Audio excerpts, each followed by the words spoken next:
जान में एक मजा है, आर्टिस्ट हूँ, पूरी दुनिया को हंसाता हूँ, पूरी दुनिया को हंसाता हूँ। मैं दिन रात मेहनत करके, मजदूरी करके, दिन रात चल के अपनी मेहनत मजदूरी से गाड़ी ली।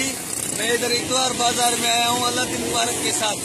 मैंने मेहनत करके गाड़ी ली, वो मैं अभी पार्किंग में आया हूँ, मेरी गाड़ी है ही नहीं। इधर पार्किंग वाले गाड़ी नहीं उठाते। मैंने पूछा है, ये मेरी फैमिली साथ है, मेरे बच्चे साथ है मेरे।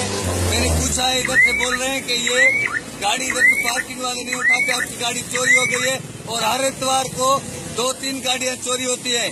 आईजी सिंध साहब, मुराद अली शाह साहब, मैं आपको अपील करता हूँ, मेरी गाड़ी चोरी हुई है। मैं मजदूर आदमी हूँ, मैं मज़ाया आर्टिस्ट हूँ पाकिस्तान का और सिंध का। उसका सिला हमको ये मिल रहा है, हम दुनिया को हंसाए और हमको परेशान किया जा रहा है। मैं तो चलो अपनी फैमिली के साथ 3 घंटे से अपनी गाड़ी को पागलों की तरह इधर गलियों में ढूंढ रहा हूँ। मुराद शाह सीएम, मुराद अली शाह साहब और आईजी सिंध, मैं आपको अपील करता हूँ, मेरी गाड़ी मेरे को चाहिए।